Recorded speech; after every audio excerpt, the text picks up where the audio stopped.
भारत से कई 100 किलोमीटर दूर एक शख्स को किताब से पता चलता है कि भारत एक कमजोर लेकिन बहुत अमीर देश है। अगर यहाँ किसी भी राजा को हरा दिया जाए तो अथाह पैसा मिलेगा। उस आदमी ने इस लालच में एक या दो नहीं बल्कि पूरे 17 बार भारत पर अटैक किया और 17 में से एक हमले में उसने भारत के सबसे इंपॉर्टेंट मंदिरों में से एक सोमनाथ मंदिर को लूट लिया। इस हमले की वजह से ही भारत में उसे एक दरिंदे की तरह देखा जाने लगा। तो वही कुछ लोग उसे इस्लाम को फैलाने वाले एक जिहादी के तौर पर देखने लगे। मजेदार बात यह है कि आज वो पाकिस्तान में बहुत फेमस है और अपनी मिसाइल तक का नाम उसके नाम पर पाकिस्तान के लोग रखते हैं। तो जिस किताब में उस शख्स ने भारत के बारे में पढ़ा था वो किताब थी अल-बिरूनी की, और जिस शख्स की मैं बात कर रहा हूं वो कोई और नहीं बल्कि गजनी का शासक महमूद गजनवी था। आज हम महमूद गजनवी की कहानी जानेंगे।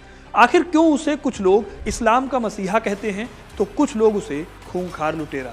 तो चलिए शुरू करते हैं। कहानी की शुरुआत होती है साल 971 से, जब अफगानिस्तान की गजनी नाम की जगह पर एक लड़के का जन्म होता है। ये कोई आम लड़का नहीं था बल्कि गजनी के राजा का बेटा था। इस राजा का नाम था सुबुक्तगीन। सुबुक्तगीन ने अपना राज ईरान से लेकर अफगानिस्तान तक पहुंचा दिया था। उसने भारत पर भी हमला किया और पंजाब के राजा जयपाल को हरा दिया। इस तरह वो भारत पर हमला करने वाला पहला तुर्क राजा बन गया। लेकिन सुबुक्तगीन बहुत दिनों तक जिंदा नहीं रह पाया और जल्दी ही उसकी मौत हो गई। उसकी जगह पर गद्दी पर बैठा महमूद। महमूद को अपने पिता से विरासत में मिले राज्य को और भी ज्यादा मजबूत बनाना था, उसे दूर दूर तक फैलाना था। इसके लिए उसे एक मजबूत आर्मी की जरूरत थी। यह जरूरत तभी पूरी हो सकती थी जब उसके पास बहुत सारा पैसा हो। उसने हिंदुस्तान की खुशहाली और उसकी अमीरी के बारे में सुन रखा था। इन कहानियों की वजह से उसे लगा कि उसकी ज़रूरतें हिंदुस्तान में जाकर पूरी हो सकती हैं। इसलिए उसने भारत पर हमला करने का प्लान बनाना शुरू कर दिया। उस समय पूरे भारत देश को संभालने वाला कोई भी बड़ा राजा नहीं बचा था। चंद्रगुप्त मौर्य, अशोक, समुद्रगुप्त और उसके बाद राजा हर्षवर्धन का दौर खत्म हो चुका था और भारत एक नई सदी में एंट्री करने वाला था। ठीक इसी टाइम पर साल 1000 में उसने अपना पहला अटैक किया। पहले उसने भारत के बॉर्डर के आसपास के एरिया पर हमले किए, लेकिन अगले ही साल 1001 में उसने अपने पिता की तरह ही पंजाब के राजा जयपाल को हरा दिया। लेकिन इतने पर ही गजनवी रुका नहीं। उसके पैसे लूटने का लालच कभी नहीं रुका।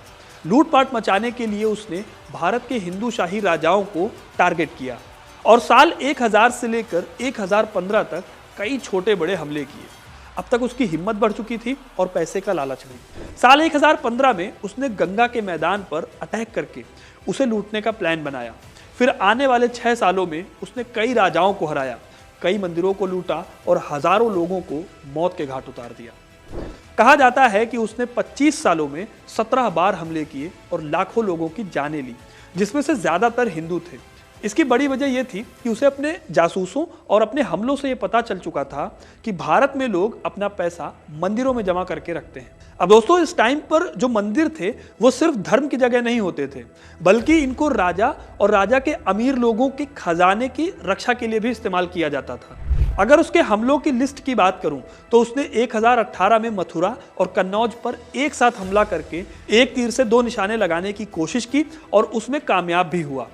महमूद के हाथ मथुरा और कन्नौज दोनों आ गए। फिर आगे चलकर उसने कलिंजर पर हमला किया और उसे भी लूट लिया। यहां भी जीतने के बाद उसने शहरों में कत्लेआम किया, कई हजार लोगों को मार दिया। इन लूटों में महमूद को खूब फायदा हुआ और उसे खूब पैसा मिला और उसने अपनी आर्मी को और भी ज्यादा स्ट्रॉन्ग कर लिया। वो इन पैसों और अपनी सेना के दम पर भारत से बाहर अपने राज्य में आराम से शासन चलाता था। महमूद के लिए खजाना, धन और संपत्ति ये सारे वर्ड इंपॉर्टेंट थे। इसके लिए उसने अपने धर्म का भी खूब इस्तेमाल किया। गजनवी ने भारत पर जो सबसे बड़ा आक्रमण किया वो है सोमनाथ पर आक्रमण।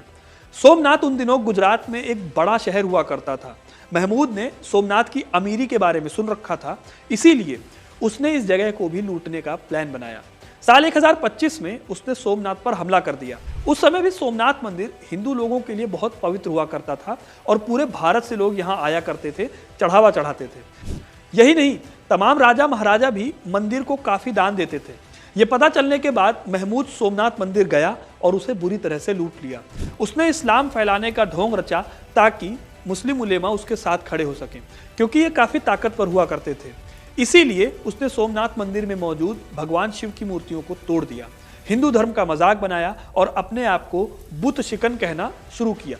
कहा जाता है कि उसने सोमनाथ मंदिर में करीब 50,000 लोगों को मौत के घाट उतार दिया। इसके बाद उसने जहां भी हमले किए सब जगह मूर्तियों को तोड़ने लगा। इस तरह से वो ना सिर्फ एक आक्रांता बन गया बल्कि कई इस्लामिक गुरुओं का सबसे पसंदीदा जिहादी बन गया। लेकिन महमूद की दिलचस्पी धर्म से ज्यादा दौलत में थी और ये दौलत उसे मंदिरों में हमले करके मिलती थी।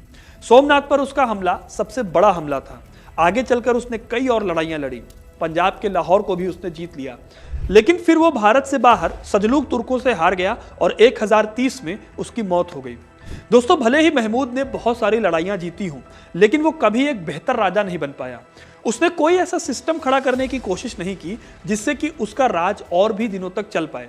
इसीलिए इतनी सारी जीतों के बाद भी उसे एक आक्रांता के तौर पर ही देखा जाता है। अब क्योंकि महमूद गजनवी ने भारत के मंदिरों को लूटा था और हिंदुस्तानियों को मौत के घाट उतारा था, तो पाकिस्तान की सरकार उसे अपने इस्लामिक मसीहा के तौर पर देखती है।